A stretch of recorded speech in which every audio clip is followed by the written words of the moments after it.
Now, if the latest news is an indication, the war in Ukraine is turning favorably toward the Ukraine side. And if that is indeed the case, and I hope and pray that the war will end soon in peace, Ukrainian President Vladimir Zelensky should get a lot of credit for his leadership and for the turn of the event. He's been an extraordinary leader since the war began. You see, when the war started and things were in dire situation, Zelensky remained calm and defiant against the Russian invasion. When everyone counted him out and the country out against the mighty invaders, and when he was offered to evacuate and flee from the country, Zelensky declined and remained steadfast. Instead, he visited the battlegrounds to cheer and support his troops while risking his own life. He has shown courage and inspired his fellow citizens to resist the invaders.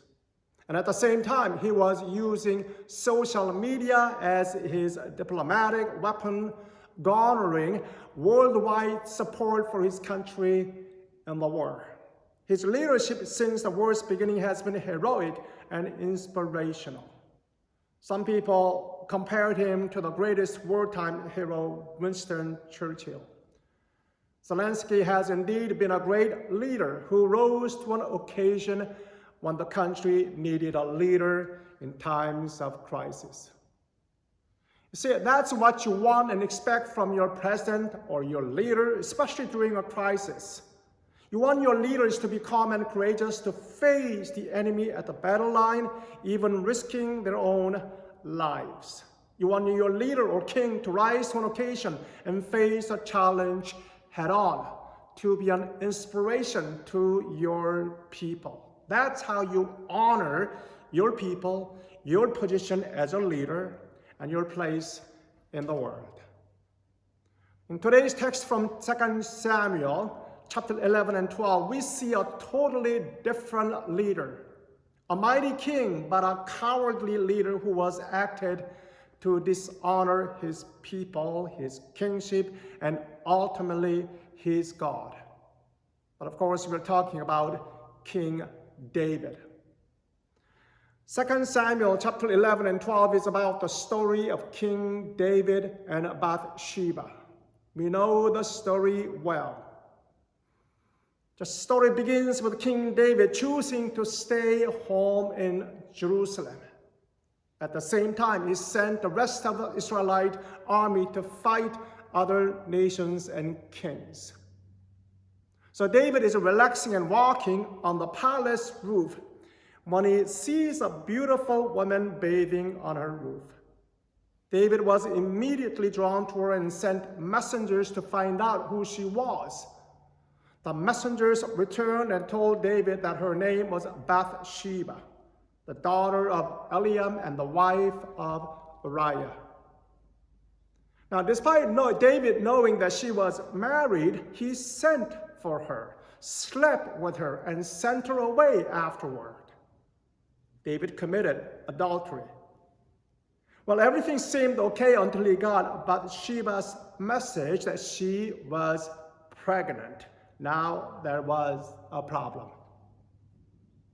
So King David called for Uriah to come home from the battleground. And he told Uriah to spend the night with his wife Bathsheba so that he could cover up the fact that Bathsheba was pregnant with David's child.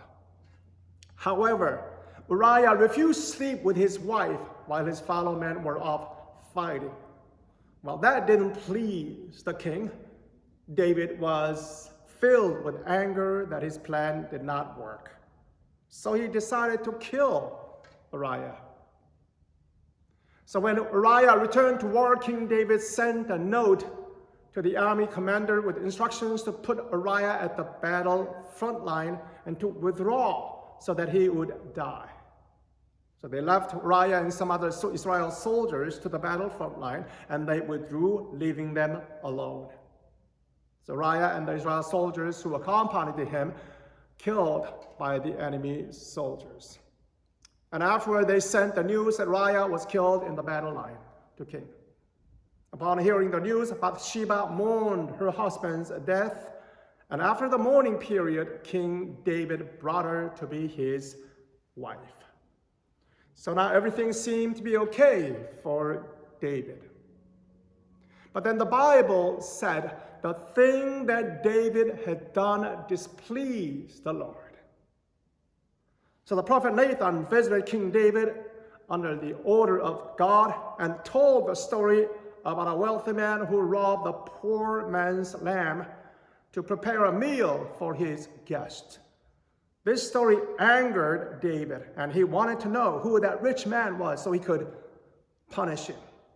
Well, so then Nathan said, "You, king, you are the man, and God is angry with you and will punish you for your sin." Now, upon hearing this, David realized what he had done and confessed his sin and said, "I have sinned against the Lord." Now, even though David repented for his sin, God did not let him off the hook for what he did. Nathan told David, "Nevertheless, because by this deed you have utterly scorned, dishonored the Lord, the child born to you shall die." And then Nathan left. So that's sort of a summary of the story. Now, traditionally, the preachers and the scholars have focused on David's sin and how he repented later when confronted by Nathan. First, David committed adultery and tried to hide it, but then God got angry. So God sent Nathan to confront David and uncover his sin. And once confronted, David realized what he had done, and in a contrite heart, he confessed his sin, broken and repentant. So we tended to conclude that even a great man like King David is still human and struggles with sin. Still, when he repented, God forgave him. So that's the story that we have here. That's the kind of traditional understanding. But still, God punished David. So as I was drafting today's sermon, I came across an article, news from the internet, that a French cardinal confessed to abusing a 14-year-old girl when he was a parish priest in the 1980s. The article also mentioned that in France, last year, an independent investigation said French clergy had sexually abused more than 200,000 children in the past 70 years. Its author said the Catholic Church had turned a blind eye for too long. You know what? You really can't get away with anything. You can't hide your sin forever. You will pay for it sooner or later. King David sinned and tried to cover it up, but then in the end, when it was exposed, he had to confess it and then pay for it later. David was very repentant. We read it in the Psalm 51. He goes like this, "Have mercy on me, O God, for I know my transgressions, and my sin is ever before me." I encourage you to read the entire chapter, a moving prayer of contrite and broken person. So, what's David's sin? What did he do wrong? What does David mean by sin when he said, "I have sinned against you, O Lord"? Well, let's expand it further. What constitutes sin for the people who lived in the Middle East 3,000 years ago compared to our understanding of sin for those of us who live in the 21st century North American Western culture? You see, from our perspective, it's clear that David committed adultery. Some even suggest that he raped Bathsheba and got Uriah and other soldiers killed. And that's clear-cut, sinful act, wrong. Well, for the people in Eastern culture, especially 3,000 years ago, things were not so clear. Let's look at that, okay? I spoke about this last year when I preached on the book of Acts, the difference between Eastern and Western cultures. So let me refresh our memory. The Eastern culture is generally collectivist. You find your identity, your value, your purpose, and your ethical standard within your group, your community, your town, and your family. Group identity is paramount in Eastern cultures. What the group says right is right, not what you think is right. And it's rooted in honor and shame culture. It's all about saving your face. Now, our North American and Western cultures, we are more individualist cultures. We consider an individual person as the center of everything. Therefore, personal identity is paramount in Western cultures. In Western culture, what's right or wrong is determined by an individual, not the group. The group might disapprove of your action, but ultimately it's you who decide what's right or wrong. Your guilty conscience brings you to your knees. And as I said, the Eastern culture is mainly an honor and shame culture. In a shame culture, it's not the guilty conscience, but the community that punishes the offender by shaming him or her. Now, for example, in 1997, a government minister of Malaysia, Ting Chau Pe, hoped to crack down on littering in his country. So they put in place a fine of $400 for those caught tossing rubbish and garbage in the street. But that wasn't the main deterrent. Offenders would be required to pick up trash while wearing a t-shirt that read, "I am a litter bug." Ting Chau Pe hoped public shaming would deter others. And I think I told you before that when I was about 4 or 5 years old, I sometimes wet my blanket during sleep, because that's what happens. Sometimes we drink too much before you fall asleep. That's what happens to children. I mean, it's not a sin wetting your blanket, but my parents would try to correct my behavior by making me carry a basket over my head and go knock on a neighbor's door to get some salt. And then the neighbors would spank me on the bottom as they sent me back to my home. It's a form of a shaming ritual understood by everyone in the community. The parents hoped public shaming would deter child's wedding habit. Of course, nowadays it would be considered child abuse. But you see, the way back, spoiling your child by not disciplining and shaming him would be regarded as neglect and a form of child abuse. I guess we have become too soft. So anyway, what does shame and honor culture have to do with David's sin? I mean, sin is sin, isn't it? I mean, he committed sin, took his neighbor's wife as his own and tried to ditch her. Yes, he did. But do you think that he felt guilty about what he did? Well, not likely. David was not bothered by what he did. He did not feel guilty. Feeling guilty is more of Western culture's idea. You see, we should know that David's concern is not whether adultery is objectively right or wrong.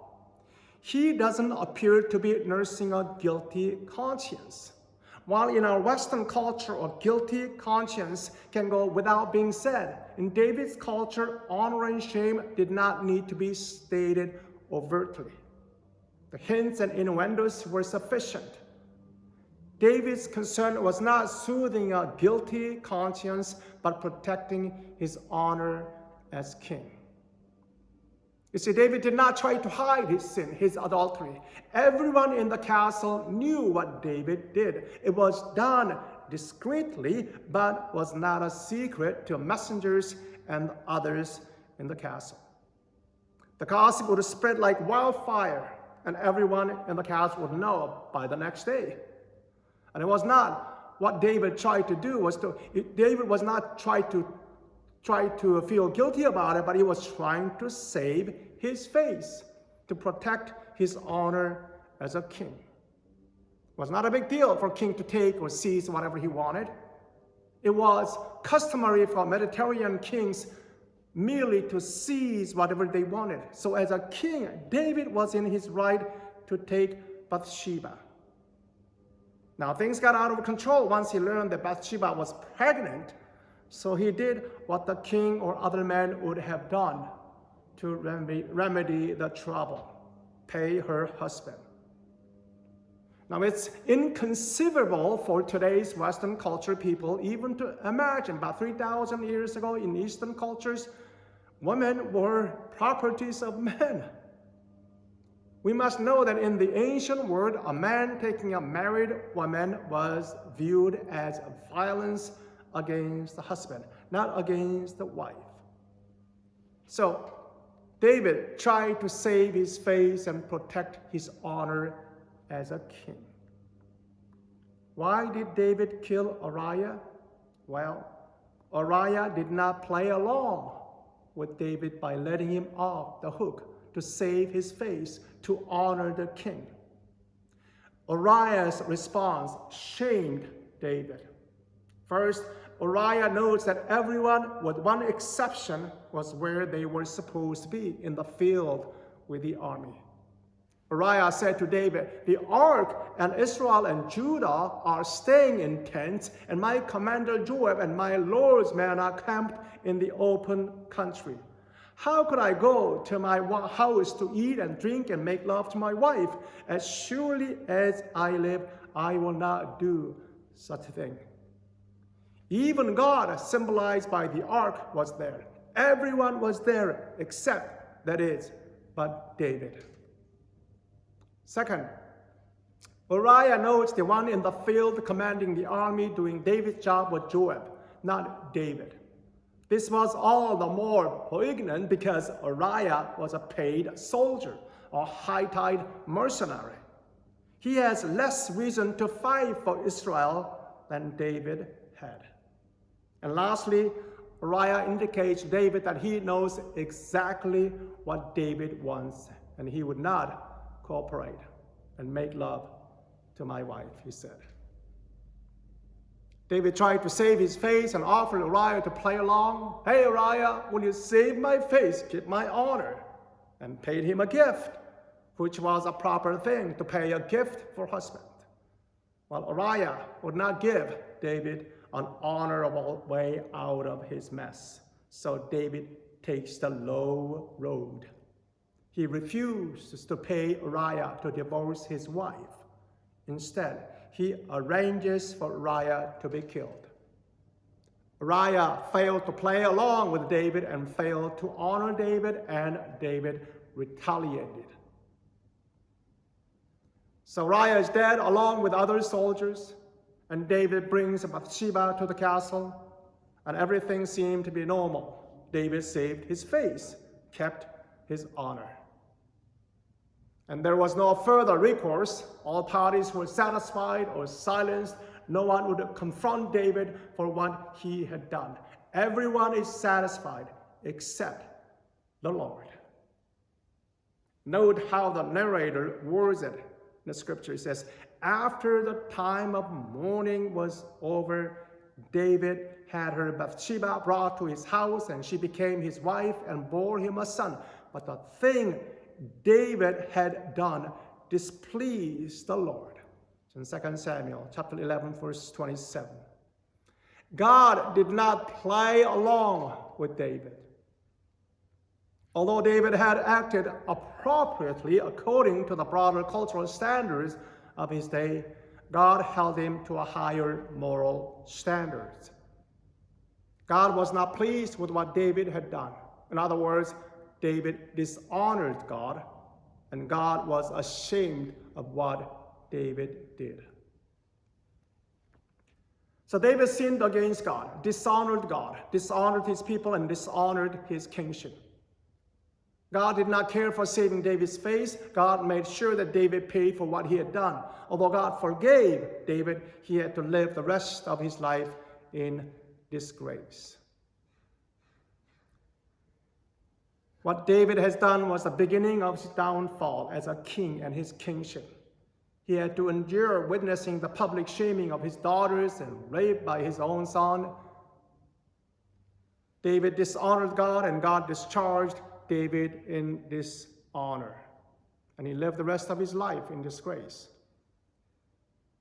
I attended a wedding last Sunday afternoon, my cousin's son's wedding.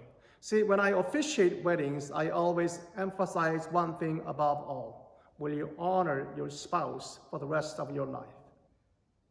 I tell the couples to repeat after me as they put their wedding ring on the finger. With this ring, I will honor you. I honor you. So we are bonded by the honor system. We are to honor our parents. We are to honor our neighbors. We are to honor the creation. We are to honor our God. David dishonored God, his friends, his people, and Bathsheba. God forgives David, but he had to pay for what he had done. His child dies. But God reinstates Bathsheba. God put her into an honorable position as the mother of King Solomon, the next king, and from whom the King of Kings, Jesus, was born. Once again, sin means missing the target. That target is to honor all our relations. When we dishonor, we sin and bring chaos into all our relationships. And stewardship is about honoring God. Stewardship is about our relationship with our other people. It's not just about how we use what we have, but mostly about how we relate with others. All our relations. It's about how do we honor all our relations. What does it mean to honor our relations with all we are and all we have? And repentance requires us to turn back and begin to honor our relations as a way of stewardship, to go back and aim higher.